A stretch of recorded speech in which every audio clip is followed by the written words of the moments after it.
clase pasada nos habíamos referido a los procesos que implican el metabolismo de los aminoácidos y que, entre otros productos de interés biológico, los aminoácidos forman en la fase post-absortiva proceso que se acentúa durante el ayuno.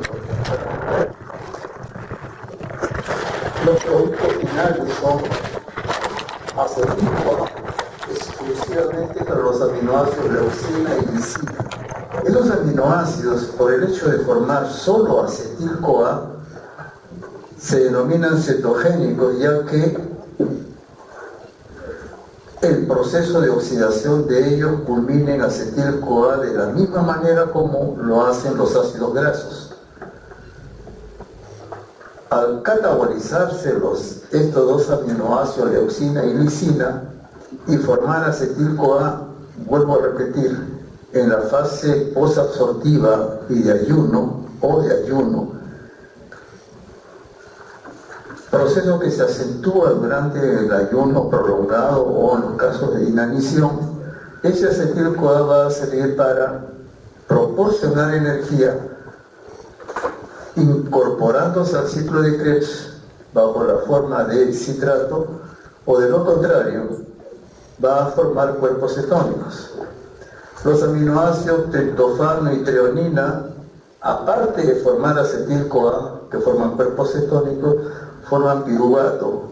Estos dos compuestos también se le llaman glucocetogénicos, ya que sirven para, a través de la reacción en la cual forma piruvato, genera oxalacetato. Ese oxalacetato, solo en las reacciones que ocurren durante la fase posabsortiva y el ayuno, solo en esas condiciones va a formar malato, que ulteriormente sale de la mitocondria y participa en los procesos gluconeogénicos. Normalmente esos aminoácidos, triptofano y treonina, se utilizan para síntesis proteica o síntesis de otros compuestos biológicamente importantes. El proceso gluconeogénico solamente es evidente cuando los procesos de degradación de proteínas lábiles, las proteínas lábiles, vuelvo a repetir, son aquellas que se hallan en el tejido muscular y tienen una vida muy corta. Cuando el ser humano entra a la fase posabsortiva, esas proteínas lábiles empiezan a hidrolizarse por acción de proteasas endocelulares.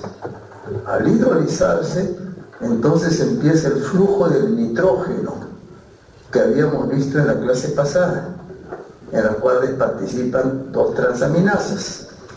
Bien. Entonces, solo en esas condiciones los aminoácidos van a proporcionar los compuestos necesarios para hacer proceso gluconeogénico. Los otros dos aminoácidos son la fenilalanina y tirosina, que aparte de formar acetil-CoA forma fumarato. El fumarato va a transformarse en malato y el malato sale de la mitocondria.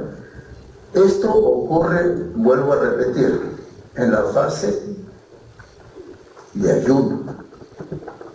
En la fase postprandial no ocurre. Entonces son dos situaciones diferentes. Bien. No desearía que alguien en el examen me diga, ahí en el gráfico dice que sale. O usted dijo que sale. No. Yo siempre me refiero a determinadas fases del estado de nutrición en que se encuentra la persona. Todos los procesos no ocurren al mismo tiempo. Cada proceso ocurre acorde con la situación nutricional de la persona. Con referencia a los restos de aminoácidos, el resto son aminoácidos exclusivamente glucogénicos porque se utilizan para proporcionar elementos destinados a la síntesis de glucosa. todo el resto, alanina, serina, cisteína, etc. Vuelvo a repetir, porque en estas condiciones los aminoácidos van a proporcionar alfa-cetoglutarato, succinil-CoA, piruvato, que ulteriormente van a formar malato. En esas condiciones, la reacción de transformación malato en oxalacetato no está permitida, y eso debido al delta G de la reacción. Ese delta G es un delta G positivo, por cuyo motivo la reacción está en la dirección de oxalacetato malato, especialmente en la fase de ayuno. De esto hablamos la semana pasada. Hoy vamos a iniciar esta clase con metabolismo de grupos de un átomo de carbono. Este proceso de transformación metabólica permite que se sinteticen una diversidad de compuestos biológicamente importantes. Nos hemos referido únicamente en estas clases a la transferencia con ganancia o pérdida de CO2, pero no solamente el CO2 constituye un metabolito de un solo átomo de carbono. Y esto ustedes lo vieron probablemente cuando hicieron la síntesis de ácidos grasos. En la síntesis de ácidos grasos hay una enzima que es clave en el proceso, de la acetil-CoA carboxilasa. Esa acetil-CoA carboxilasa es una enzima que tiene biotina en su sitio activo. Ya la biotina se encarga de transportar ese CO2. Y ese CO2 en presencia de ATP, la acetil-CoA carboxilasa, transforma el acetil-CoA en malonil-CoA. Y ese CO2 es importante. En ese caso, por ejemplo, en esa situación ocurre la transferencia de CO2. Y el transportador de CO2 es la biotina. Pero aparte de la transferencia de CO2, existen coenzimas encargadas de transportar grupos de un átomo de carbono en otras situaciones. Grupos de un átomo de carbono en otros estados de oxidación. El CO2 es un compuesto ya completamente oxidado. La biotina es el transportador, pero ¿qué es la biotina? Es una coenzima. Los transportadores acá son coenzimas. Lo mismo sucede con el S-adenosylmetionina, que es una coenzima. Y el tetrahidrofolato es otra coenzima. Y estas coenzimas como tal no trabajan solas. Estas coenzimas interaccionan con las enzimas, de las cuales ellas forman parte, y a través de esa interacción se permite la transferencia de grupos de un átomo de carbono en otros estados de oxidación. Entonces tenemos tres coenzimas que naturalmente trabajan con enzima y que transportan grupos de un átomo de carbono. Uno, la biotina, que transporta anhídrido carbónico. Dos, la S-adenosylmetionina. La S-adenosylmetionina solo y exclusivamente transporta grupos metilo, no transportan otra cosa. Y en tercer lugar tenemos el tetrahidrofolato. El tetrahidrofolato transporta grupos de un átomo de carbono que están en diversos estados de oxidación. Recuerden ustedes que los procesos de oxidación están referidos a un intercambio, a una transferencia de electrones. Entonces, cuanto menos electrones tiene el compuesto, es porque está más oxidado. Y cuanto más electrones recibe esa sustancia es porque está más reducido.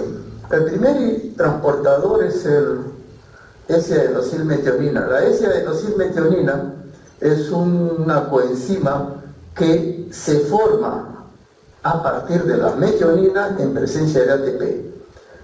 Cuando reacciona por acción enzimática la metionina con el ATP, se forma la S-adenosylmetionina. La S-adenosylmetionina permite transportar grupos de un átomo de carbono. Aquí tenemos el metilo de la metionina.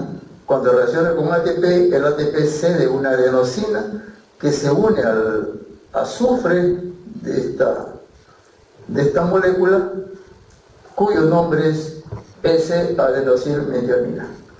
Es una coenzima, por cuyo motivo participa con una enzima determinada, que es una transmetilasa, con un determinado digamos, sustrato. Por ejemplo, este aceptor puede ser, como ejemplo, podríamos tener a la norepinefrina.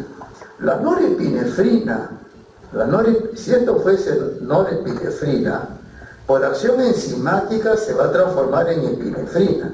Y la epinefrina tiene un grupo metilo adicional. La norepinefrina carece del grupo metilo, pero por acción enzimática esa norepinefrina se transforma en epinefrina. Y lo que hace la enzima es ceder este grupo metilo a la norepinefrina y como consecuencia de ello se transforma en epinefrina. Esa coenzima queda convertida en un compuesto como el que ven ustedes aquí, que se denomina S-adenosil homocisteína. Luego ese compuesto pierde esta adenosina y se convierte en homocisteína. Esta homocisteína está vinculada a una serie de procesos patológicos a nivel del endotelio vascular. Esa homocisteína ulteriormente va a regenerarse y la regeneración, esta homocisteína va a utilizarse para regenerar la metionina. La metionina se regenera y se regenera a partir de homocisteína.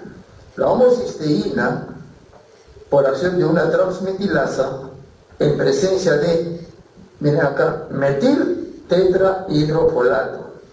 El metil tetrahidrofolato es una coenzima que tiene un grupo metilo y que por acción enzimática lo va a ceder a la homocisteína y de esta manera se regenera la metionina.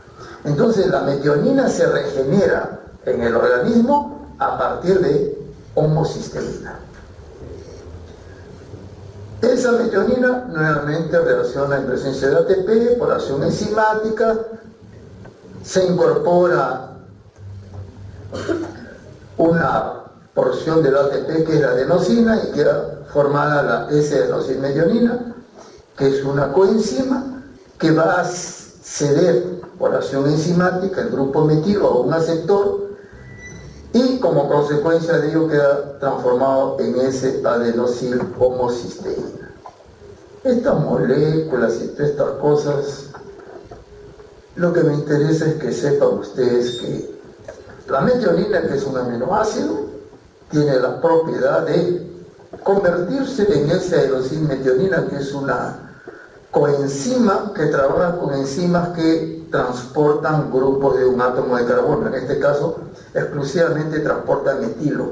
Y esos procesos de transporte de metilo, por en este caso específico, permiten la estructuración, la formación, la síntesis de moléculas biológicamente importantes. En este caso se estaba sintetizando, se estaba formando la epinefrina. Y como en muchos procesos biológicos, existe la posibilidad de que un producto tal como la homocisteína regenere metionina. Como ven ustedes, esta es una característica de los compuestos biológicos, de regenerarse activamente. El último de los transportadores del grupo de un átomo de carbono es el tetrahidrofolato. El tetrahidrofolato es un compuesto que constituye en sí una vitamina, es el ácido fólico, se le conoce como ácido fólico y se le encuentra en los vegetales, llámese lechuga, berro, brócoli, acelga, etc.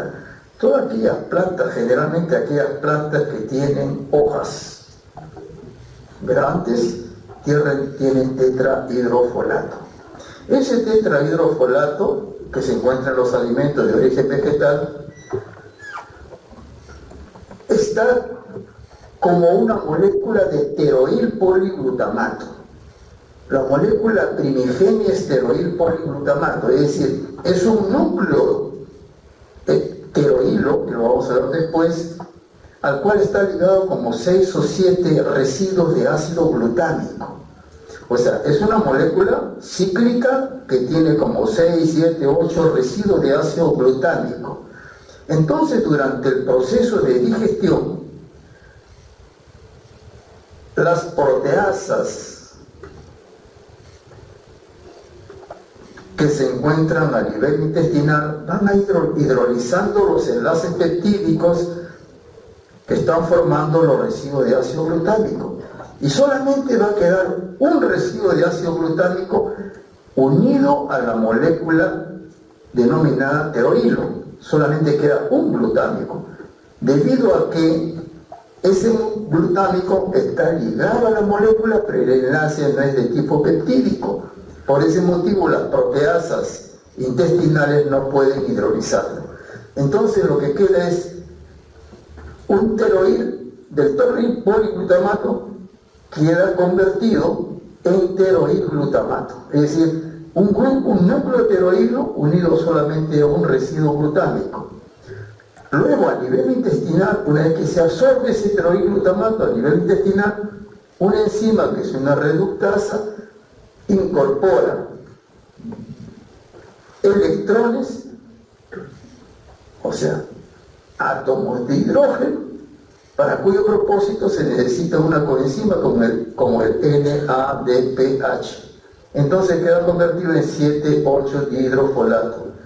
Luego, con otra reductasa, incorpora más electrones, o sea, 2 átomos de hidrógeno, para formar el 5,6,7,8 tetrahidrofolato, o más comúnmente conocido como tetrahidrofolato. Lo que nos interesa aquí es que no me memorice si se forma el tri, tetra o el terohilo. No me interesa. Lo que quiero que sepan es que, bueno, el ácido fólico es esencial para el ser humano. El ser humano no lo puede sintetizar. 2, se encuentra en los vegetales, las plantas. 3, se absorben a nivel intestinal y por una reductasa ese terohil poliglutamato es convertido en tetrahidrofolato. O sea, el tetrahidrofolato, más conocido como ácido fólico, se va a estructurar o va a adquirir esa forma de tetrahidrofolato recién en el intestino. 5, sobre todo las damas que no ingieren frutas y verduras, sobre todo verduras, corren el riesgo de al quedar en estado grávido o al concebir, si no han ingerido adecuadamente ácido fólico, ya saben ustedes que hay problemas con el nuevo críter que van a hacer. Presentan problemas de columna bífida, etcétera.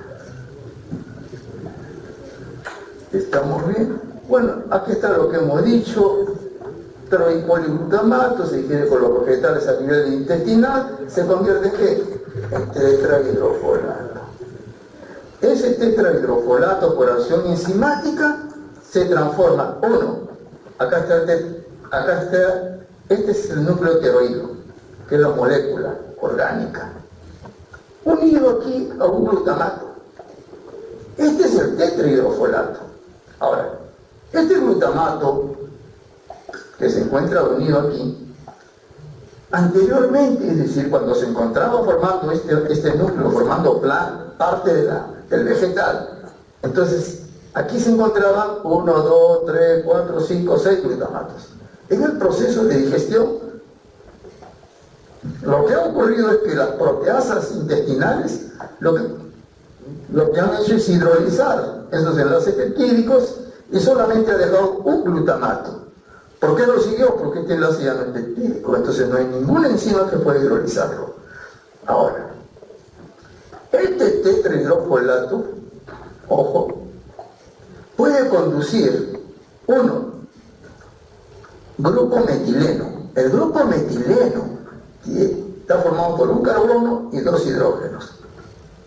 Pero antes, ustedes lo saben por química mejor que yo, el grupo metilo es un carbono que tiene 3 hidrógenos, o sea, es un carbono bien reducido. Muy bien. Ahora, aquí tenemos el grupo metileno, o sea, lo que teníamos primero el grupo metilo. Este es el metileno, que tiene 2 hidrógenos, o sea que está ligeramente más oxidado. Y acá tenemos el grupo metenilo. El metenilo tiene solamente un hidrógeno, o sea que está más oxidado, o sea el metenilo es más oxidado que el metileno, y el metileno más oxidado que el metilo. Y acá tenemos el formilo, o sea, N10, este es el nitrógeno 10, y el formilo está ligado al nitrógeno 10. Yo no le voy a preguntar si está en el 15, en el 50 o en el 500, no me interesa. Lo que interesa es que sepan que hay, ojo, grupos de un átomo de carbono en diversos estados de oxidación. Y este tetrahidrofolato transporta grupo formilo, grupo metenilo, grupo metileno y grupo metilo. Punto. Bien. ¿Cómo funciona esto?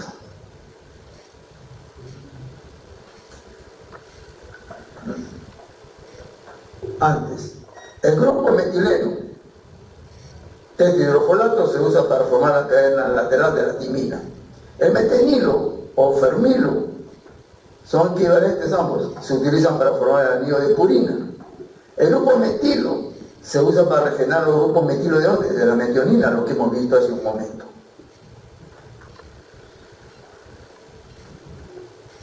Bueno, lamentablemente yo sí lo veo, pero ustedes probablemente no.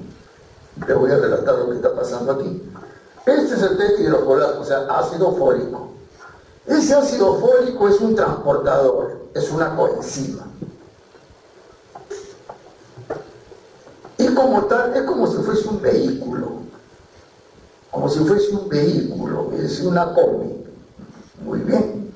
Esa bendita combi que va a transportar pasajeros. ¿Acá qué transporta? Aquí transporta grupo metilo, metenilo, metileno y grupo formilo. Muy bien. Esa combi, o sea, esa combi no funciona si no hay un chofer. O sea, la combi, ¿qué cosa es? Una coenzima. No funciona la coenzima si no hay una enzima. Bien. Viene la enzima e interacciona con este tetrahidrofolato. Al interaccionar, va a cargarse, es decir, va a subir un pasajero. Bien, ¿quién le proporciona ese grupo de un átomo de carbono? En este caso, va a ser la glicina. Acá se la voy a mostrar. Acá está la glicina, en presencia de NAD, le va a ceder a ese tetrahidrofolato por acción enzimática, le cede un CH2, o sea, un metileno. O sea, aquí tenemos ya el tetrahidrofolato cargado con un pasajero. ¿Cuál es? Metileno.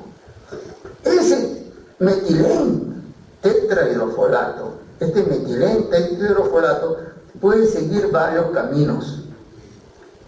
Por ejemplo, ese metilén tetrahidrofolato puede convertirse en metenil tetrahidrofolato. O sea, un tetrahidrofolato que tiene un CH nada más, o sea que está más oxidado. ¿Qué ha sucedido? Ha perdido un hidrógeno, o sea que está más oxidado. ¿Estamos bien? Y ese metenil tetrahidrofolato también puede convertirse, ojo, en formil tetrahidrofolato. Y este formil tetrahidrofolato va a servir para la síntesis de purinas. Sin la participación de formil no se sintetizarían, por ejemplo, purinas. Ejemplo. Regresemos acá al metilén tetrahidrofolato. Este metilén tetrahidrofolato, por ejemplo, puede convertirse, miren, metilén CH2, por reducción, o sea, con más electrones, se puede convertir en metil tetrahidrofolato. El metilén se convierte en metil. El metilén tenía 2 átomos de carbono. Ahora, va a actuar con una reductasa en presencia de NADH y va a formarse el metil tetrahidrofolato. Y ese metil tetrahidrofolato va a servir para ceder ese grupo metilo por acción enzimática, lo va a ceder en este caso a la homocisteína. al ceder a la homocisteína se convierte en metionina, como vimos anteriormente, y este metiltetidrofolato que pierde el grupo metilo queda convertido nuevamente en tetrahidrofolato. Muy bien. Ahora, otra de las vías de transformación, que es este metiltetidrofolato, puede reaccionar con la deoxiuridina monofosfato, cede este grupo metileno y se convierte en la deoxiuridina monofosfato en deoxitimidina monofosfato, y el metiltetidrofolato, al perder este grupo metileno, queda convertido en dihidrofolato. Luego viene una reductasa, le insufla electrones, o sea, átomos de hidrógeno, y este dihidrofolato, con dos átomos más de hidrógeno, que son electrones en el buen sentido de la palabra, son electrones, este dihidrofolato queda convertido en tetrahidrofolato. Esta es una característica de los sistemas biológicos, que tienen la posibilidad, como ven ustedes acá, regenerarse. Por este otro lado, se regenera. ¿Estamos bien? Por esta otra reacción, por ejemplo, también se regenera, forma tetrahidrofolato. Todos los sistemas biológicos tienen esa propiedad de regenerarse.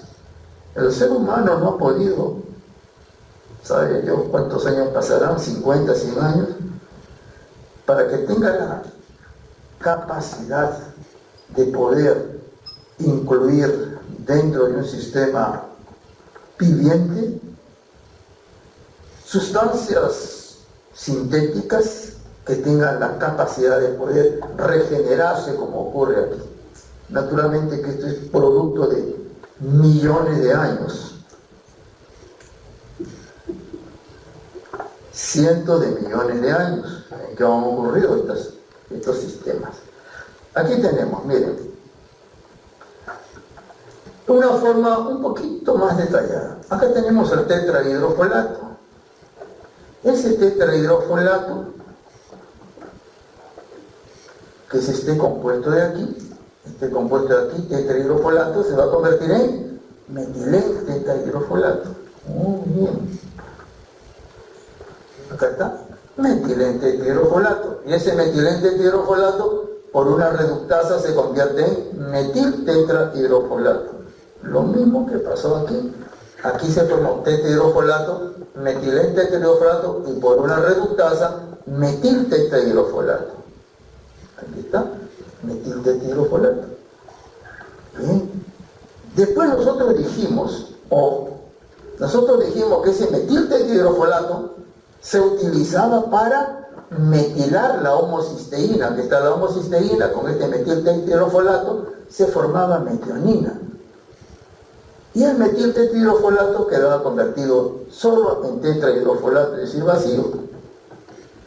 Acá tenemos metiltetahidrofolato, pero antes de cederlo a la homocisteína es cedido a la vitamina B12 y se forma metil B12. Y ese metil B12 ulteriormente va a ser utilizado enzimáticamente para transformar la homocisteína en metionina. Muy bien. Esto tiene importancia, lo he colocado aquí por lo siguiente. Existe un tipo de anemia que es la anemia megaloblástica. En la anemia megaloblástica el paciente tiene no ingiere adecuadamente vitamina B12, o sea, la cianocobalamina, o tiene deficiencias en ácido fólico, y como consecuencia de ello se genera una patología. Muy bien, vamos a hablar sobre los aminoácidos como precursores de sustancias biológicamente importantes. En la clase anterior le dije, si hay una cosa que no vamos a hacer, el metabolismo de cada aminoácido, todas las transformaciones que ni siquiera el que lo descubrió se acuerda. Lo importante en este proceso de transformación metabólica es que cuando los aminoácidos son metabolizados en el organismo, lo hacen a través de varias vías varias vías de transformación metabólica, no hay una sola. Los aminoácidos se transforman a través de varias vías. Pero les decía también que, ojo, no tiene mucho sentido estar hablando de cada transformación metabólica, cada coenzima que participa, cada enzima, cada compuesto X. No. Lo que sucede también en la síntesis de aminoácidos esenciales. Para sintetizar, por ejemplo, aminoácidos como tirosina o fenilalanina se utiliza como 10 o 12 reacciones enzimáticas. Entonces, ¿para qué realizar cada paso cuando no es nuestro objetivo? Nuestro objetivo es ver que, ojo, estos aminoácidos serina, por ejemplo, ¿para qué sirven? Bueno, si estamos en la fase postprandial va a servir para sintetizar proteínas, péptidos, etc. Pero también en esta fase se utiliza no como fuente de energía. Cuando hablamos de utilización, porque se transforma en piruvato, en oxalacetato, en succinico A, etc. Lo que dijimos al iniciar la clase, esas transformaciones, vuelvo a repetir por enésima vez, ocurren en la fase de ayuno o en los estados de inanición. Es decir, cuando una persona deja de ingerir alimento durante 10, 15, 20, 30 o 40 días, en esos casos ocurre esto de aquí, con con mayor intensidad. Pero normalmente lo que sucede es que esa serina va a ser utilizada para formar la esfingomielina en la síntesis de lípidos, que tiene como núcleo estructural a la ceramida.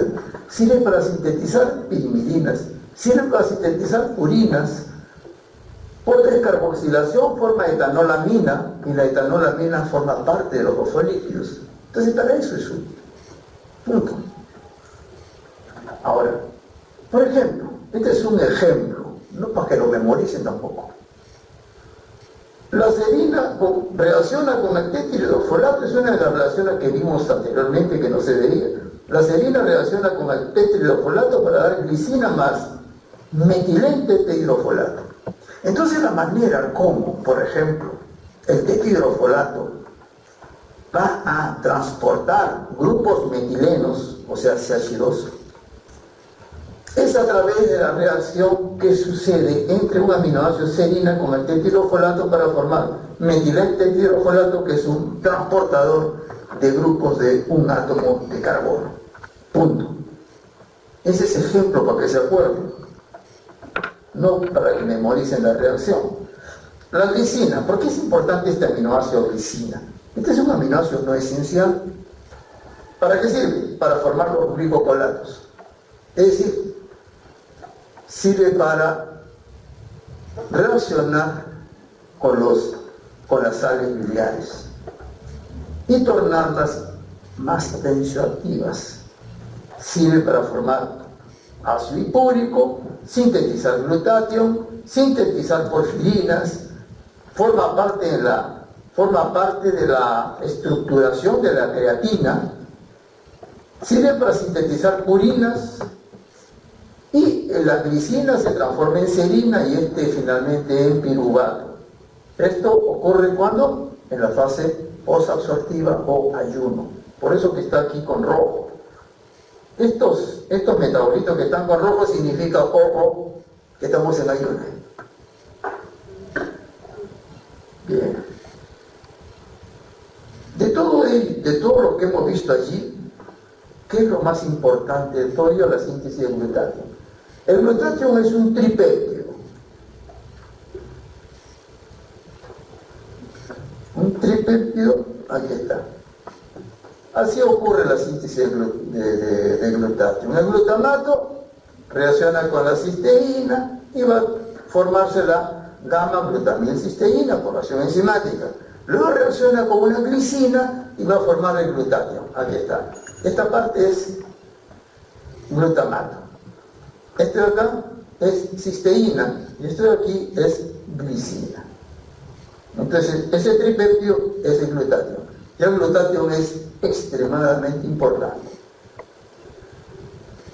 actúa como un eficiente protector contra el estrés oxidativo. Y en la actualidad, el estrés oxidativo está vinculado con más de 200 patologías. Y los conceptos de unos años, hace poco, hace 4 o 5 años, se están modificando. Anteriormente se hablaba de una diversidad de reacciones que ocurren en la célula, ocasionadas por X motivo. Pero ahora aparece un nuevo concepto. Es la homeostasis del sistema redox intracelular. Y esa homeostasis, es decir, esa regulación de tipo de óxido-reducción que está ocurriendo en la célula, probablemente sea causante de algunas anormalidades en la célula. Entonces lo que se trata de saber es cómo se genera esa modificación en el estado de óxido-reducción intracelular.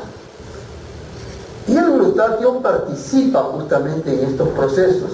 Tiene la propiedad de inactivar peróxidos, tiene la propiedad de mantener la hemoglobina en el estado reducido. Y ese glutatión, cuando ejerce su acción biológica, se convierte de glutatión reducido, el GSH, en glutatión oxidado. Y ese glutatión oxidado ya no tiene función biológica. Tiene que regenerarse. Vuelvo a repetir, los seres vivientes tienen esa propiedad de poder regenerar una sustancia química, en este caso glutatión. El glutatión entonces es extremadamente importante porque protege al organismo de la acción oxidativa. Permite que el estado redox en las células se mantenga sin variaciones, lo cual redunda en una célula saludable. Ese glutatión, al actuar en defensa de la célula frente a una acción nociva de los radicales libres, pasa del estado reducido al estado oxidado. Acá está el estado oxidado. Se forma un puente disulfuro y lo que ocurre va a ser lo siguiente: ese glutatión oxidado se incrementa con la edad. Entonces las personas con la edad tienen mayor concentración de glutatión oxidado que el glutatión reducido, lo cual significa que sus sistemas de regeneración de glutatión reducido, ¿dónde está el glutatión reducido? ¿Dice en el correo? Aquí está. Que ese glutatión reducido no se está regenerando eficientemente. Y si no hay suficiente glutatión reducido, entonces nuestra defensa antioxidante disminuye. Y es una de las causas, no es la única, una de las tantas causas por la cual puede presentarse una determinada patología, empezando por el cáncer hasta el resfriado. Creatina. Nosotros dijimos anteriormente que esta glicina servía para sintetizar glutatión y sintetizar creatina. Hemos dado una pincelada con el glutatión y ahora vamos a hablar de creatina. La creatina se sintetiza a partir de arginina. Esto sí, yo apelo a la buena memoria que tienen ustedes.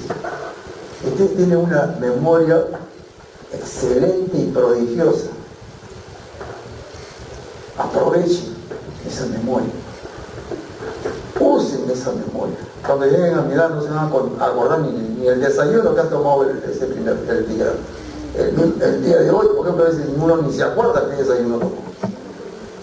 Yo me había olvidado que tenía clase a las 12. En la tarde tengo una conferencia y me acordé, el domingo me acordé, pero felizmente ya lo tenía todo preparado.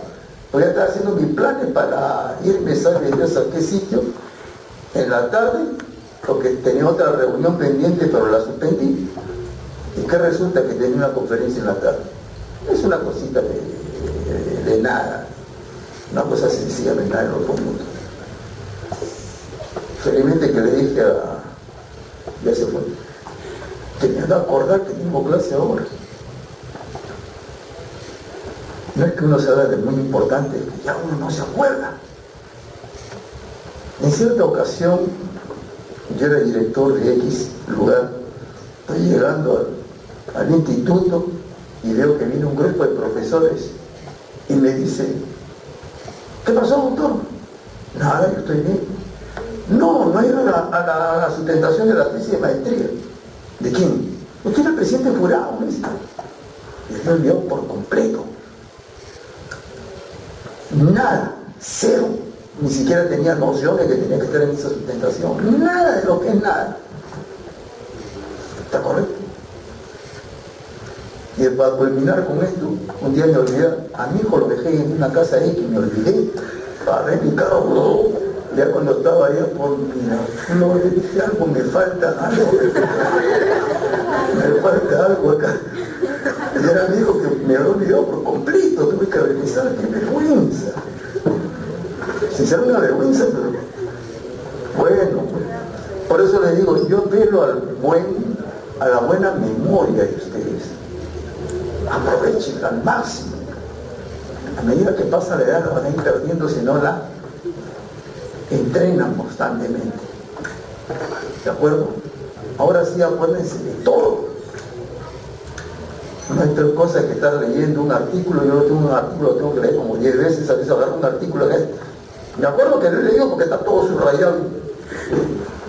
Ya lo leí este artículo, pero lo vuelvo a leer y hay cosas que me acuerdo. Tengo el concepto, pero no las particularidades del artículo. Ustedes sí tienen la capacidad de poderse acordar de todo. Bien. Mi abuela, en colores.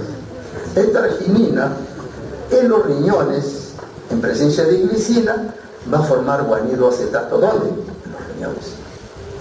Ese guanido acetato se dirige al hígado y en presencia de S-adenosilmetionina. ¿Y qué puntos suspensivos es la S-adenosilmetionina? Es un transportador de grupos de un átomo de carbono, que en el hígado va a transformar el guanido acetato en creatina. Y esa creatina, ulteriormente, va a viajar a varios países, a varios tejidos, ¿está correcto?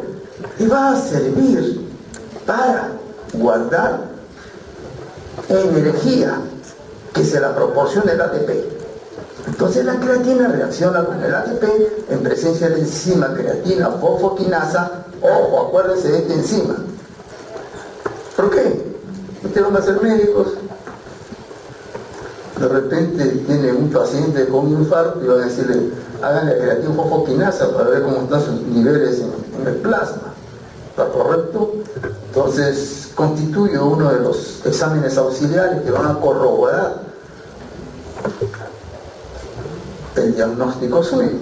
Se forma creatina fosfato. Esa creatina fosfato, ojo, es una fuente energética que especialmente el músculo, esta creatina fosfato en el hígado, en el músculo del corazón, en el cerebro, hasta en las uñas. Esta creatina fosfato, que está almacenándose como fuente energética, va a ser utilizada, en este caso por el músculo, debido a que, como es una buena fuente energética, al reaccionar con esta misma enzima creatina fosfoquinasa en presencia de ATP, va a formar ATP. ¿Y qué va a liberar? Energía. ¿Está bien? Libera energía para la contracción muscular. Contracción muscular. Pero cuando esta creatina fosfato, que se encuentra ¿dónde? En el músculo, no enzimáticamente, sin enzimas, se pierde una molécula de agua y el fosfato inorgánico se transforma en creatinina. La creatinina ya es un producto de desecho. Eso ya no se recupera por nada del mundo y se elimina por la orina.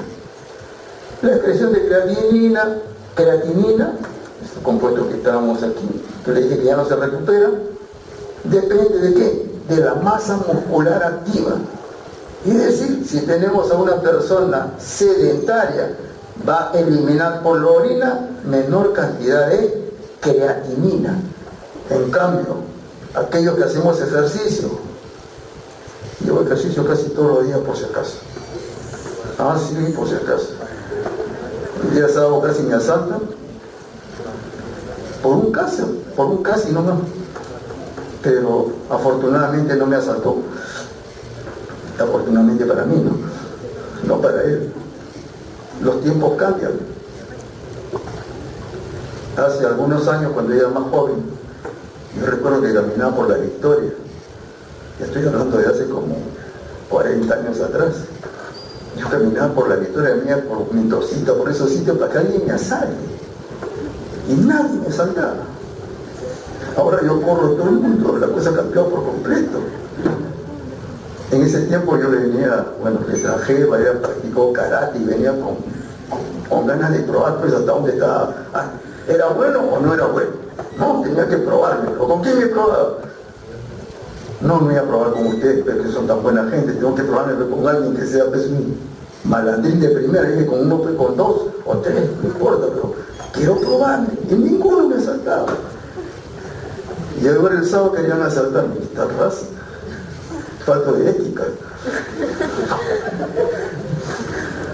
La excreción de creatinina es un indicador de función renal. Acá tenemos la alanina, que por transaminación forma piruvato, y como verán ustedes, una forma de ingresar al ciclo de Krebs.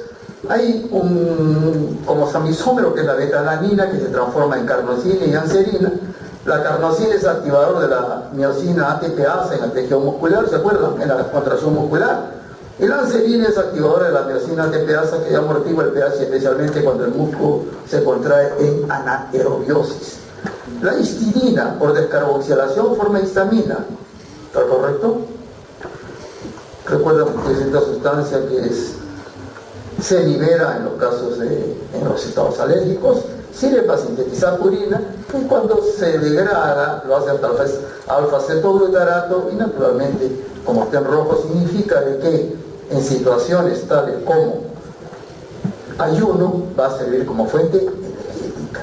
La cisteína, esta forma parte de la coenzima A, porque cuando se une al ácido pantoténico forma coenzima A, forma beta-mercaptanolamina, y también se degrada formando piruvato, proporciona energía. El aspartato, ya sabemos, el aspartato sirve para sintetizar purinas, para sintetizar pirimidinas. Ese aspartato se transforma en asparagina por aminación. Por aminación forma asparagina. Y ese aspartato contribuye, recuerdan como el ciclo de la urea, proporciona un grupo amino. El grupo amino de la urea pertenece al aspartato. Cuando se degrada, la oxalacetato y punto de energía. Y acá tenemos al glutamato, que también sirve para sintetizar purinas, sintetizar pirimidinas. Recuerdan, por la glutamato de deshidrogenasa, ¿qué forma? Alfa-cetoglutarato más amoníaco. Y ese amoníaco sirve para formar urea. Aunque en realidad el amoníaco en este caso va a transformarse en un compuesto inerte, porque el amoníaco es un compuesto sumamente tóxico. El glutamato, ¿se acuerdan?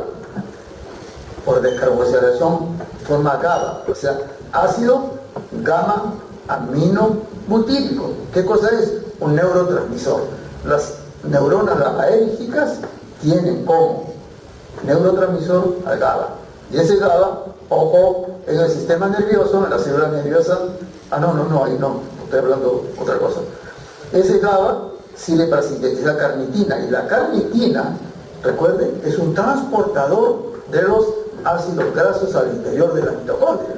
La carnitina transporta, se encarga de unirse al ácido graso, ¿está bien? Con la carnitina citransferasa, que permite que el ácido graso pueda oxidarse por la beta-oxidación, y ese se transforma en glutamina por aminación en el cerebro, como alfa-cetoglutarato por el ciclo de Krebs, y también succinato en el ciclo de Krebs. La lisina, cuando esta lisina se encuentra en el colágeno, he visto una propaganda ahí por la avenida Javier Prado. Increíble cómo engañan a la gente. No sé cómo se llama el producto, no lo digo porque no piensen de que estoy haciendo propaganda negativa, pero tiene colágeno, que es bueno para no sé qué cosa, que le borra los malos pensamientos, le crece el cabello, no sé qué hace el colágeno. Y no sé cuánto cuesta ese bendito colágeno. Fíjense, es un engaño. El colágeno está formado por aminoácidos no esenciales. No esenciales, es decir, que no sirve para nada. Un producto similar al colágeno, ¿cuál sería? La gelatina. La gelatina que compramos nosotros con sabor a naranja, fresa, etcétera, etcétera, esa gelatina es puro colágeno. Entonces es un sobrecito que cuesta, es un sol, no va a compararse pues, con no sé cuánto costará ese frasco, con toda seguridad que cuesta 50, 70 soles, y eso no debe costar más de 2 soles, porque es pura gelatina. ¿Qué es la gelatina? La gelatina es colágeno ¿de qué? De vaca o de cerdo, parcialmente hidrolizada. ¿Y qué sirve para, naturalmente? Para engatusarnos a nosotros. Bien. Forma acetil-CoA, la lisina, recuerden que es un aminoácido cetogénico. La metionina. Miren, acá les cuesta decir metionina, es la homociteína, homoserina, alfas, oxobutírico, propenil-CoA y succinil-CoA. ¿Por qué les he puesto todo esto? Para que vean que cuando nosotros colocamos estoy aquí, no significa que son 2 reacciones, sino son mucho más reacciones. ¿Está correcto? No resulta ocioso poner todos los compuestos intermedios, no. Lo que olvidé decirles es que la lisina, solamente cuando forma parte del colágeno se hidroxila. Solamente cuando forma, sola no se hidroxila, solamente cuando está formando parte del colágeno. Triptófano. Es el único aminoácido que a partir de él se sintetiza una vitamina, ácido nicotínico. Pero de cada 60 miligramos de triptófano solamente se sintetiza 1 miligramo de ácido nicotínico.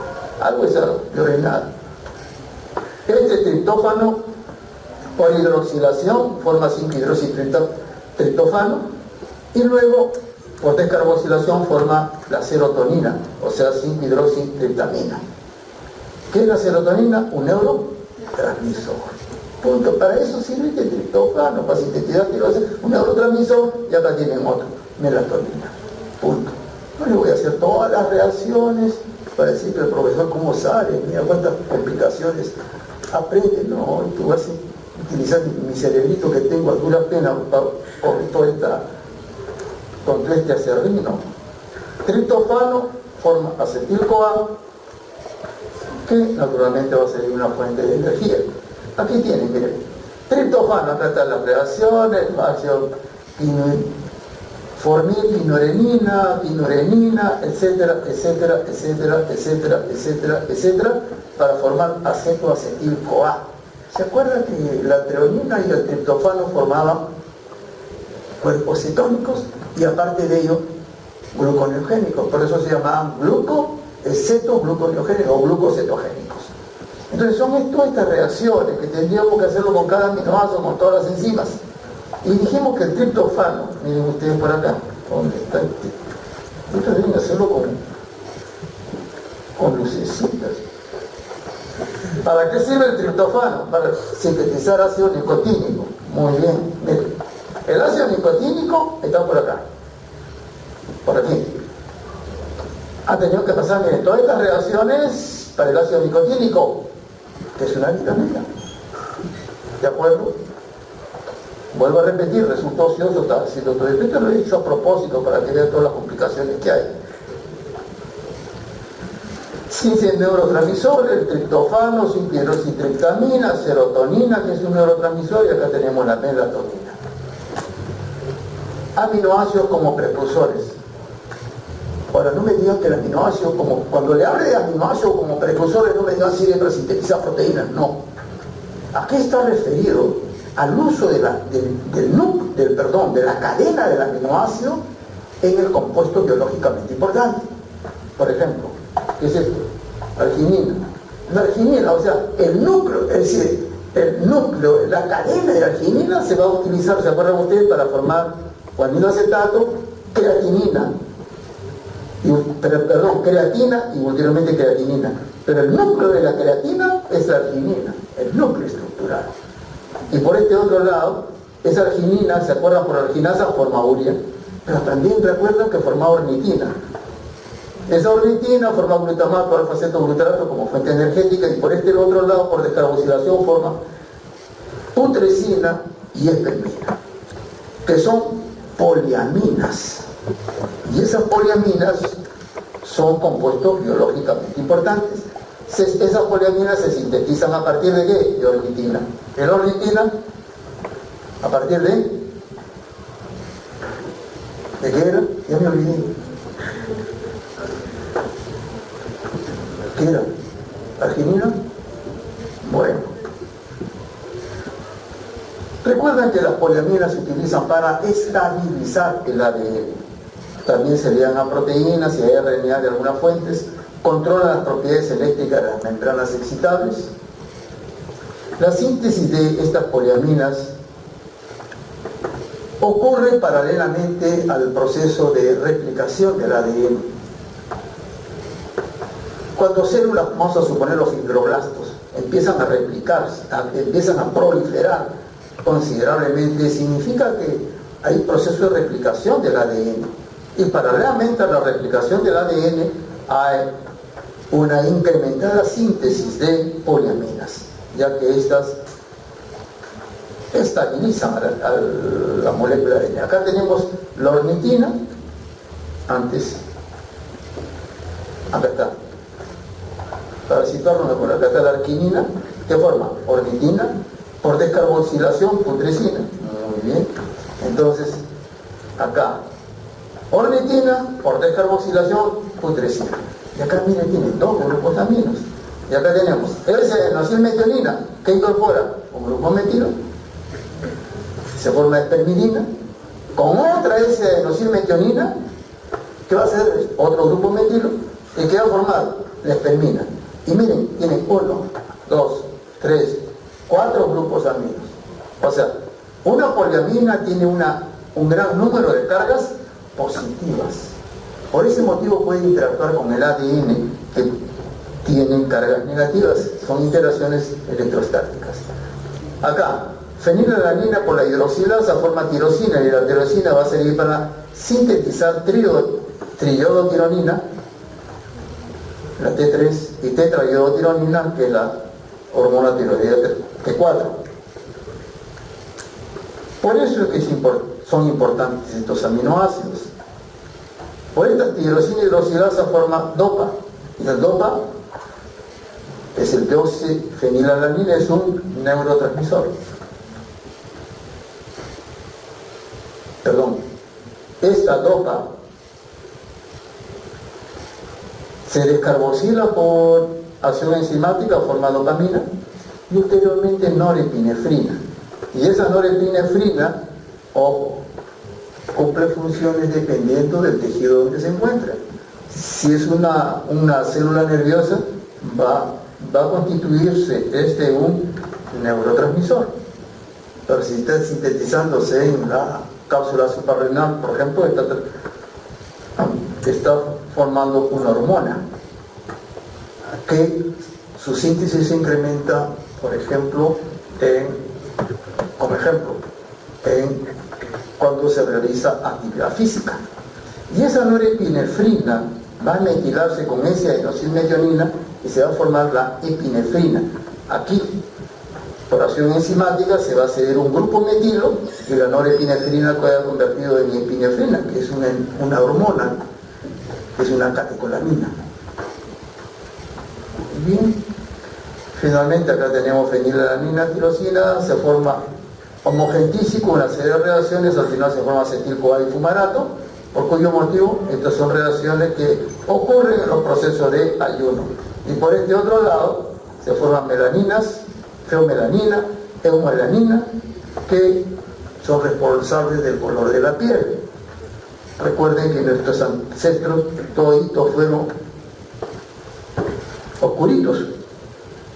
Salieron del sur del África, eran oscuriños, como dicen los brasileños, eran oscuriños, oscuritos. Y naturalmente migraron a todo el mundo. Vinieron hasta acá. La pérdida de ellos en Chincha. Los que se quedaron en Europa, cuando llegó la era del hielo, no sé si fue la 2 o la 3, no pudieron regresar al África. No pudieron regresar al África y se quedaron allí en Europa. Y los descendientes de esos africanos que quedaron allí, como un proceso de mimetización con el medio ambiente, se tornaron blanquitos. Los que se fueron por la India, Sumatra, quedaron oscuriños. Y los que se quedaron en el África no salieron, se quedaron más oscuros todavía. Estamos bien. Así que no miremos por encima del hombro de alguien que es más oscuro, más blanco, no tiene mayor importancia.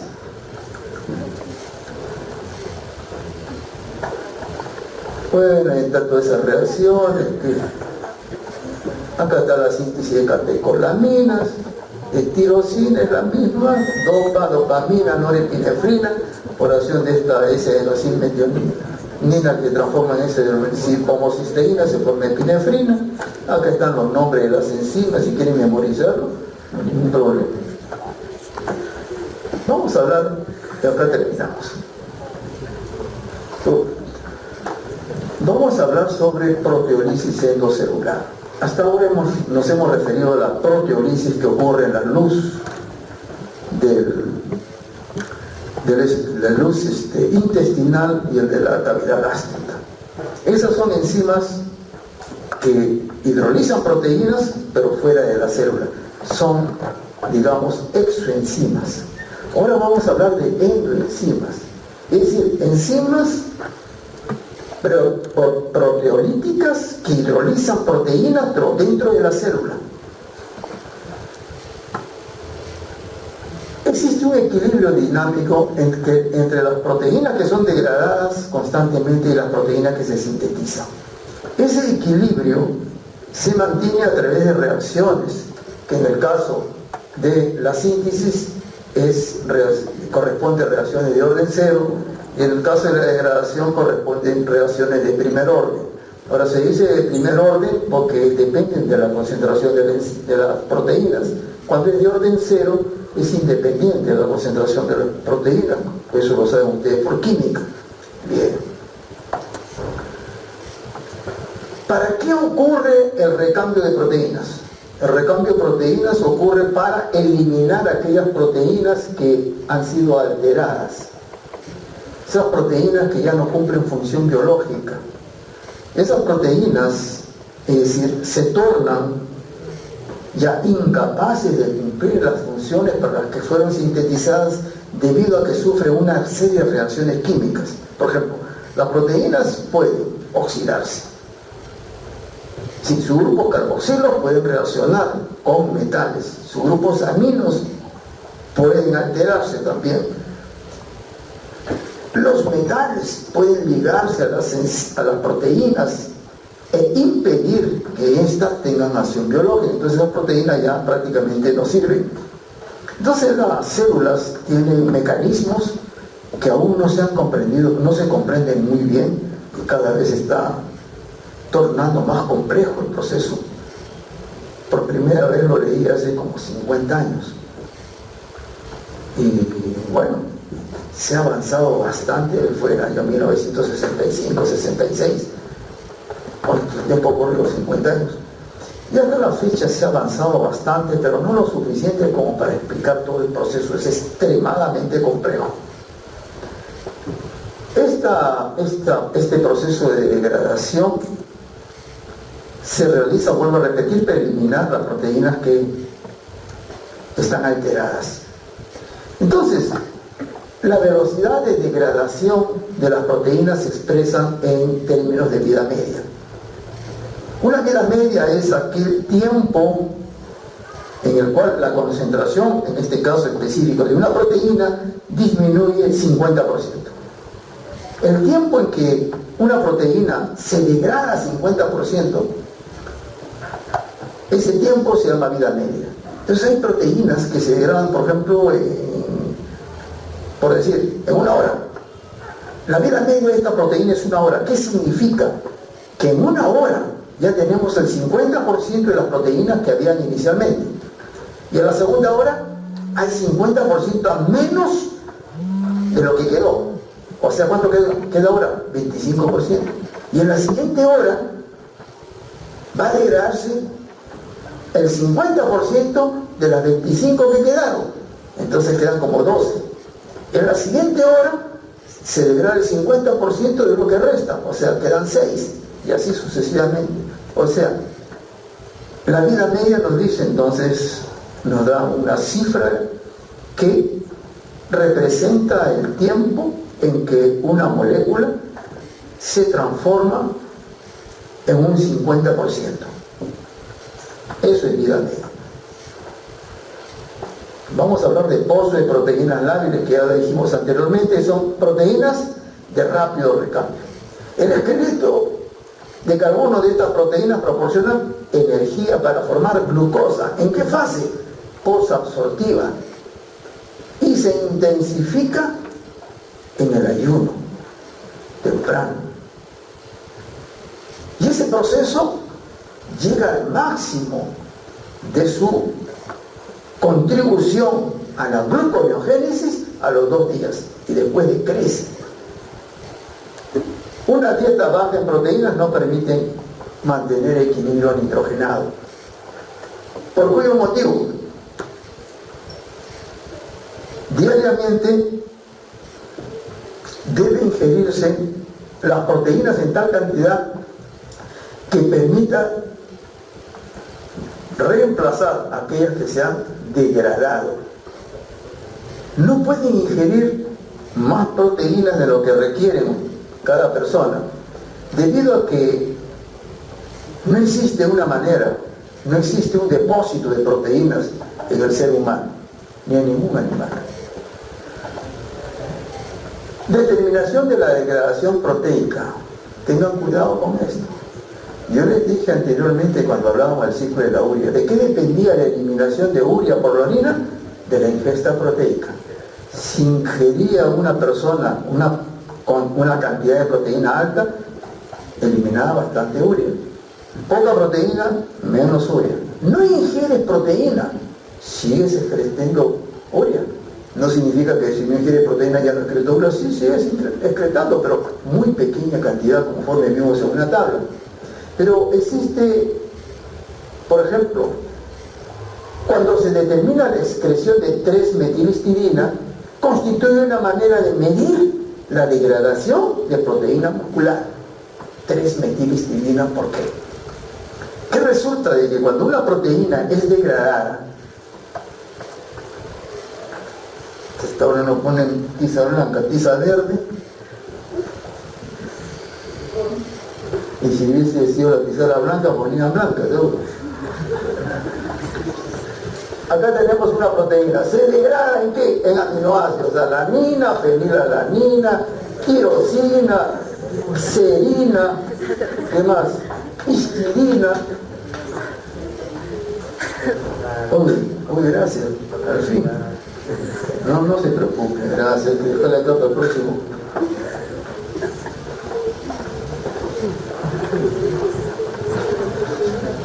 Ahí está, la proteína se va a degradar. ¿Qué va a dar? Repito, serina, fenilalanina, tirosina, cisteína, aspartato, ¿cómo se llama? ¿Qué otro aminoácido existe? Arginina, etcétera, etcétera, histidina, etcétera. ¿Estamos bien? Pero ¿qué sucede? Esta proteína puede tener varias histidinas. Vamos a suponer que tenga dos histidinas. Supongamos. Estas histidinas son susceptibles de ser metiladas y se metilan en posición 3. del núcleo de histidina, el núcleo imidazólico. Entonces vamos a tener acá una histidina metilada. Entonces cuando se degrada esta proteína se forma histidina, pero también se forma 3-metilhistidina. 3-metilhistidina. Muy bien. Todos estos aminoácidos que se han degradado por acción enzimática pueden ser utilizados de diversa manera. 1, como fuente de energía. 2, para sintetizar nuevas proteínas. 3, para sintetizar productos biológicamente importantes. 4, etcétera, etcétera, etcétera. Pero ¿qué ocurre con la 3-metilhistidina? Esta ya no se puede utilizar. No hay ninguna enzima, no hay ninguna manera de eliminar el grupo metilo. Entonces esa 3-metilhistidina no se puede utilizar para sintetizar proteínas. ¿Por qué?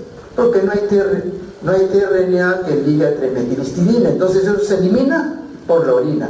Y la eliminación de 3-metilhistidina por la orina constituye una manera de medir la degradación de proteína muscular. Entonces, cuanto mayor es la degradación de esta proteína muscular, entonces se va a eliminar mayor cantidad de 3-metilhistidina. Hay enfermedades como la rhabdomiólisis, por ejemplo, en la cual ocurren estos procesos de eliminación de 3-metilhistidina, y en situaciones normales constituye una manera de medir la degradación de proteína muscular, a diferencia de la urea, que la urea nos da una idea de la cantidad de proteínas que hemos ingerido en la dieta. Aquí tenemos la degradación de proteínas. Acá tenemos las vidas medias. Miren, ornitina descarboxilasa es una vida media de 2 décimas de hora. 2 décimas de hora son 12 minutos. Es decir, esa proteína a los 12 minutos solamente va a encontrar 50%. Pasaron 12 minutos más y van a encontrar solamente 25%. O sea, en los primeros 12 minutos disminuye el 50%. En los siguientes 12 minutos, 50% de lo que queda, o sea, 25%. O sea que prácticamente una hora desapareció esa enzima. Significa que tiene que sintetizarse rápidamente.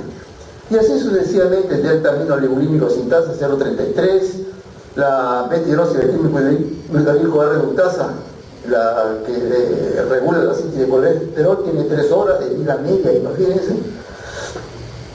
Fosfolipídeo carboxitinasa tiene 5 horas y así sucesivamente. Como pueden percibir allí, las enzimas que son claves en las vías o ciclo metabólico son las que tienen vidas medias más pequeñas. Las enzimas que no son claves, esas pueden vivir más tiempo. ¿Cuál es la razón por la que tienen una vida más pequeña las enzimas claves de una vía metabólica? Porque la célula no puede darse el lujo de tener una enzima. Vamos a suponer RNA polimerasa 1, 1 hora y 20 minutos de vida media. Vamos a suponer que esta enzima no se degrade, la tengamos un mes ahí en la célula. ¿Qué va a pasar en un mes con esta enzima? Esta enzima se va a oxidar, va a sufrir una serie de reacciones químicas, por cuyo motivo en un mes esa enzima ya prácticamente no va a tener actividad biológica, no va a servir para nada. Y como son enzimas extremadamente importantes, lo que hace la célula es eliminarlas. 2 o 3 horas y las eliminan de una vez. Y sintetiza nuevas enzimas, es decir, las reemplaza con otras enzimas nuevas. O sea, se encuentran en rápido recambio. Y esto solamente ocurre en gran parte con las enzimas clave, las enzimas que son muy importantes en las vías o ciclos metabólicos. Proteólisis endocelular. Las enzimas proteolíticas se encuentran ¿dónde? 1, en el citosol. 2, en los lisosomas. Se han identificado 4 proteasas. ¿Dónde? En el citosol. Miren, 2 proteasas son activadas por calcio, por eso le llaman cal. viene de calzo, calpaína. ¿Por qué paína? Porque es muy similar a la papaya, no se sabe por qué. Cuando lo leí por primera vez dije, reflaute, ¿y esto qué es? Tiene una homología más o menos del 30% con la papaína. ¿Y qué tenemos nosotros que ver con la papaína? Es decir, biológicamente importante, estamos bastante separados de la papaína. Hay una proteasa neutra de elevado peso molecular, tiene 700 kilodaltons, y una proteasa de mayor tamaño dependida de ATP que se llama proteasoma.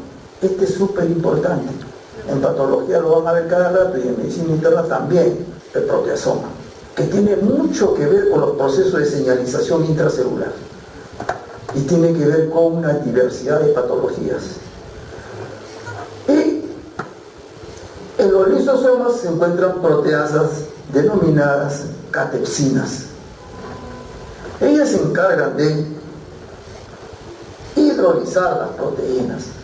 Pero,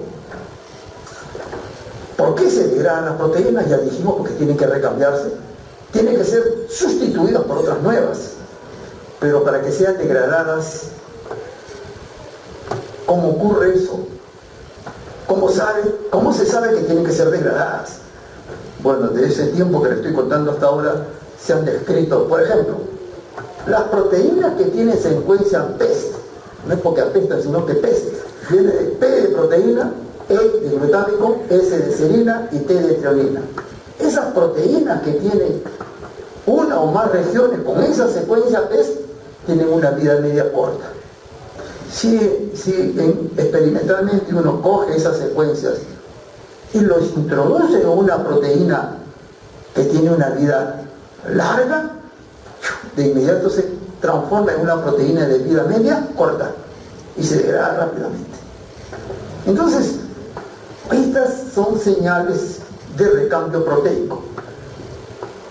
¿Por cuyo motivo? Varios autores dicen, las proteínas ya son sintetizadas y ya están programadas para degradarse. La ubiquitinización, esa es una segunda señal. La ubiquitina, ¿qué es? Es una proteína pequeñita de bajo peso molecular y se une mediante una reacción dependiente de ATP con las proteínas objetivo. ¿Está correcto? Entonces la ubiquitina, tenemos una proteína, viene una enzima y agarra la ubiquitina, se la coloca a la proteína. El hecho de que esa proteína tenga ubiquitina permite que el proteasoma reconozca de todas las proteínas, esa tiene ubiquitina y para degradar, esa también hace lo mismo y punto. Lo mismo ocurre cuando uno entra al banco, ¿no? Obviamente voy a sacar mis 25.000 soles para divertirme este fin de semana y ya un fulano con un celular le dice, acá hay un joven de 80 años que está saliendo, tiene su terno, saco rojo y pantalón amarillo, ya listo. O si no le coloca una, ¿sabe? No le coloca una tirita así de lana roja, o ver, se la colocan aquí. Él sale tranquilo, toma su carro, ya lo están siguiendo. El que tiene lana, ese lo tienen que asaltar de todas maneras y le sacan toda la lana.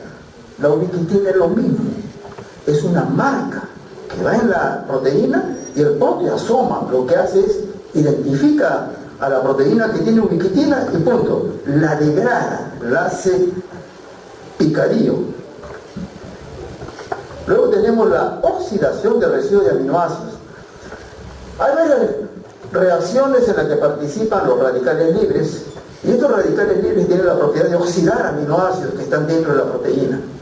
Y esos aminoácidos susceptibles de oxidarse son la lisina, arginina y prolina. La lisina, arginina y prolina son susceptibles de oxidarse, fácilmente se oxidan. Al oxidarse, entonces existen proteasas endocelulares que reconocen a las proteínas cuando están oxidadas. Las reconocen, proteína oxidada y de inmediato la degrada. Entonces, ¿de qué depende, en cierto modo, la vida media de una proteína? Va a depender de su secuencia de aminoácidos en última instancia. Porque si la proteína tiene las secuencias PES, con toda seguridad que tiene vida media corta. Y si tienen estos aminoácidos, lisina, arginina y prolina en cantidades apreciables, es muy probable de acuerdo al cómo se llama, al cálculo de posibilidades, que va a ser degradada más fácilmente que otras. Residuo aminoácido N-terminal. Cuando los residuos de una proteína en la región N-terminal son generalmente fenilalanina, tirosina, triptofano, leucina, arginina o lisina, con toda seguridad que tiene una vida media corta. Generalmente son aminoácidos aromáticos y también básicos. Entonces, fenilalanina, tirosina, triptofano son aromáticos. Arginina, lisina son básicos. Y luego alguien que se coló ahí de la leucina. Entonces las proteínas que tienen en la región aminoterminal, esos aminoácidos, con toda seguridad que tienen una vida media corta. El otro lugar donde ocurre el proceso de degradación proteica es en los lisosomas. Las proteasas lisosomales pueden contribuir con aproximadamente 50% de la actividad proteolítica total. Estas enzimas, como todos sabemos, tienen un pH óptimo ácido. Requieren eliminación previa de los carbohidratos que están ligados a la proteína. Recuerden ustedes, cuando una proteína se sintetiza, sufre el proceso de glicosilación endocelular, que es diferente a la glicosilación que ocurre en el plasma. La glicosilación que ocurre en el plasma es una glicosilación, ojo, no enzimática. La glicosilación que ocurre dentro de las células es enzimática. Las proteasas que se conocen son la catexina B, que tiene parte con el ciclo activo, la catexina B, H y catexina L, que tienen cisteína en el sitio activo. Todas estas se encargan de degradar proteínas. Ahí está la ubiquitina, que es el citrocromo P450. Lo incorporé para que tengan una idea. En cierta ocasión me dijeron que haga clase, que incorpore el citocromo P480. Le dije, eso no existe. Bueno, entonces otro, ya el 450. Me dice un citocromo que lo que pasa es que hay algunos, cuando ustedes no sepan, mejor cállense, no hable nada. ¿Está correcto? Quieren a veces demostrar que saben mucho y lanzan cualquier cosa. No me acuerdo, hay un citocromo que no sé cómo se llama, punto. Porque voy a estar recordando de todos. Hay bastantes citocromos. Pero el que interesa es el 450. Cataliza reacciones de hidroxilación. ¿Está correcto? ¿Dónde funciona? En el retículo endoplásmico de las células eucariotas. Participan en reacciones de síntesis de hormonas esteroideas, ácidos grasos hidroxilados y epóxido de ácidos grasos. Y este bendito citocromo cataliza transformaciones de xenobióticos, que son sustancias ajenas, o sea, son sustancias no biológicas, que uno las incorpora a veces de una manera, ¿cómo se llama? Adrede, a propósito. Cuando ingiere, por ejemplo, un medicamento, es un xenobiótico.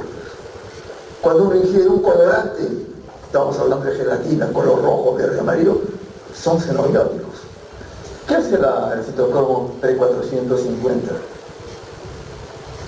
Lo que hace es, entre otras reacciones, hidroxila y los torna más solubles y, en cierto modo, más factibles para ser degradados, etc., o para ser eliminados. Pero también ocurre lo siguiente, lo que ocurre, por ejemplo, con los fumadores. En los fumadores, felizmente ahora ya no hay, muy poco. En mi época todo el mundo fumaba, salía humo por las orejas, qué bárbaro. ¿Qué sucede? Que en el humo del cigarro hay cientos de compuestos. Muchos de ellos no son cancerígenos, pero cuando llegan a los pulmones, el citocromo P450 actúan sobre esos componentes del humo y los tornan cancerígenos. No eran, pero por acción de este citocromo P450 los convierten en compuestos tóxicos cancerígenos. ¿Está correcto? Participan en una diversidad de reacciones como epoxidación, peroxigenación, desaminación, desalogenación, desalquilación, desulfuración. Casi en todo participan estos benditos citocromos. Nos protege en sí, pero hay situaciones en las cuales no tiene nada de protectores. Y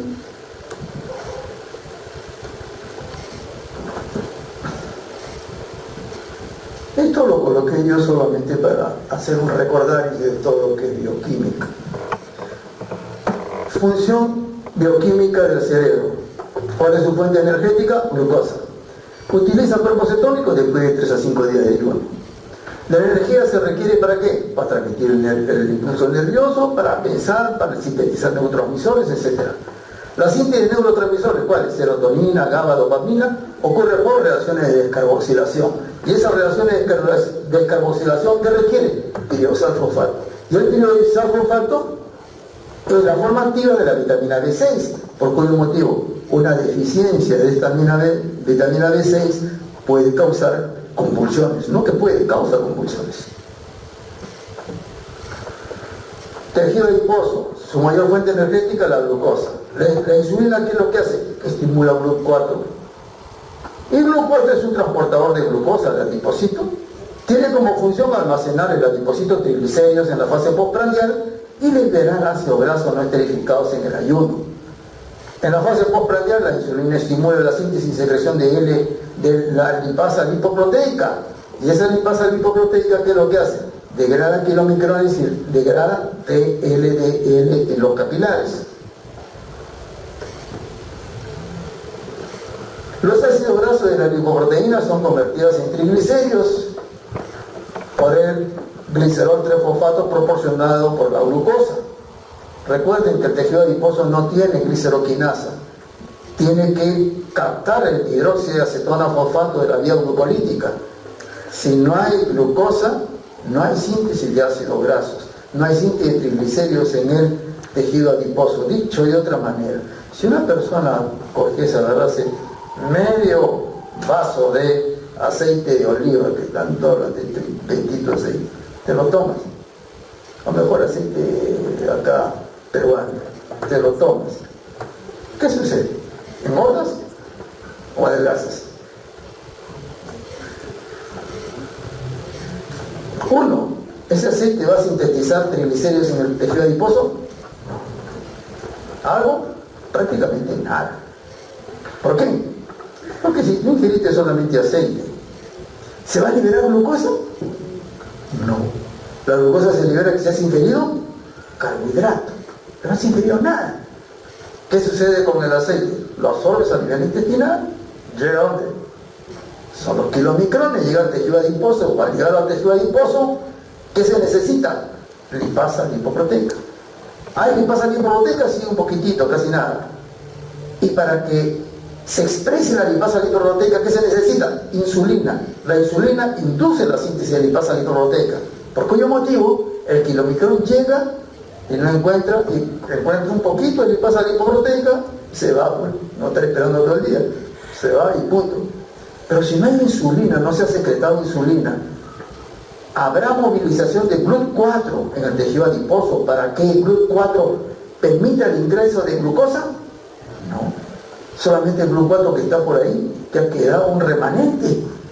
De tal manera de que la cantidad de glucosa que entra es pequeñísima. Y los ácidos grasos que ingresan también. Entonces, ¿cómo engordan? No engordan. Por ese motivo, hace años, como novedad, llegó, señor, vino del extranjero, dietas a base de grasa. Y todo el mundo muy impresionado, dieta a base de grasa, sí, bastante grasa, poquita glucosa. ¿Baja de peso? Claro que baja de peso. Entonces, miren lo que increíble, qué increíble, al contrario, es puntos suspensivos. Eso está mal, eso hace daño. Jamás se debe proceder de esa manera. ¿Quién baja de peso? No hay ningún problema. Ingiere menos carbohidrato, menos grasa, menos... No, proteína sí, nada menos, tiene que 1 gramo por kilo y punto. Pero menos carbohidrato. Y sobre todo, menos fructosa. Esos carbohidratos que están en las gaseosas, que están en los dulces, eso en las bebidas, en los jugos, eso no se debe ingerir bajo ningún punto de vista. En el ayuno, la lipasa sensible a la acción hormonal es la que inicia la lipólisis. En el ayuno. activada por un mecanismo activado por el AMP cíclico. ¿Por qué?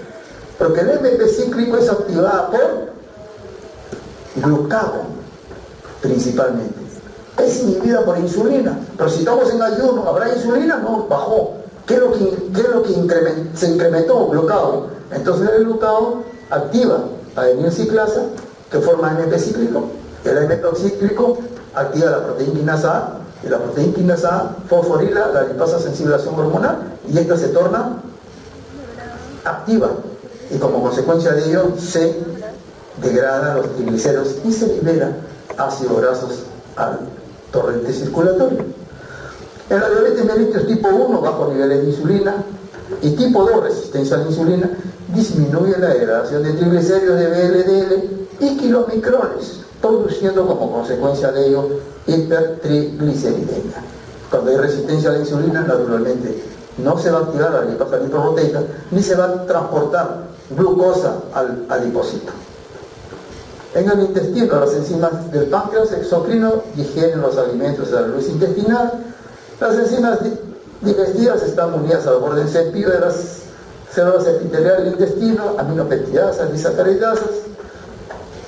Las células epiteliales del intestino estructuran kilomicrones que sirven para transportar los lípidos de la dieta que ya se han resintetizado a nivel intestinal. La reabsorción de sales biliares, ¿dónde ocurre? En el ileum, lo que forma parte después de la circulación enterohepática de sales biliares. Si por alguna razón el abuelito está con su problema de arteriosclerosis, le dan colisteramina. La colisteramina son, ¿qué cosas? Son resinas de intercambio iónico. Y cuando el abuelito lo toma con su agüita, esas resinas se van a unir a las sales biliares. Y de esa manera las sales biliares se van a eliminar por las heces. Y lo que estamos haciendo allí es rompiendo la circulación enterohepática de las sales biliares para que se utilice más colesterol en sustituir las sales biliares que se han perdido por las heces. Pero como el hígado no puede sintetizar más colesterol de lo que su capacidad le permite, ¿qué es lo que hace el hígado? Sintetiza receptores de ApoB para captar LDL, IDL, y como consecuencia de ello, ¿qué sucede? A nivel del torrente circulatorio, baja el colesterol plasmático. Y esa es una de las estrategias que se usan para disminuir el colesterol del plasma utilizando colisteramina. En el hígado almacena glucógenos, mantiene la glicemia por glucogenólisis y gluconeogénesis, estructura VLDL, HDL, sintetiza urea, produce cuerpos cetónicos, sintetiza colesterol, sintetiza las sales biliares y las conjuga con glicina o taurina, sintetiza purinas pirimidina, las degrada también, sintetiza las proteínas séricas, sintetiza creatina, convierte la fructosa dietética en intermediarios glucolíticos, cuidado con la fructosa, eso hace daño, oxida los compuestos tóxicos y conjuga la bilirrubina. En el páncreas produce bicarbonato, ¿para qué? Para neutralizar el ácido clorhídrico del estómago. Produce enzimas digestivas, lipasa, tripsina, quimotripsina, carnosina peptidasa, alfa-amilasa, etc. Las células beta del páncreas endocrino, que producen insulina. En las células alfa, glucagón. Los glóbulos rojos, ¿cuál es su principal fuente energética? La glucosa. Como los glóbulos rojos no tienen mitocondria, entonces no tienen beta-oxidación, no hay ciclo de la urea, no hay cadena transportadora de electrones. Transportan oxígeno y biocarbónico y transportan nucleócidos a otros tejidos. Entonces, cuando se forma piruvato en el glóbulo rojo, ese piruvato por la piruvato deshidrogenasa se transforma en ácido láctico, lactato. Y ese ácido láctico sale del glóbulo rojo, pasa al plasma, y ese ácido láctico se dirige al hígado. Y el hígado utiliza ese ácido láctico para procesos gluconeogénicos. En el músculo, una diversidad de combustibles. Por ejemplo, en el ayuno, utiliza su propio glucógeno, utiliza glucosa del torrente circulatorio, utiliza cuerpos cetónicos como fuente energética, utiliza ácidos grasos, utiliza aminoácidos. ¿Qué tipo de aminoácidos? Los aminoácidos ramificados. Durante el ayuno se degradan las proteínas, ¿recuerdan? Las proteínas lábiles para proporcionar aminoácidos para la gluconeogénesis. Utiliza fosfocreatina para la contracción muscular. Produce creatinina, la cual se excreta por las orinas.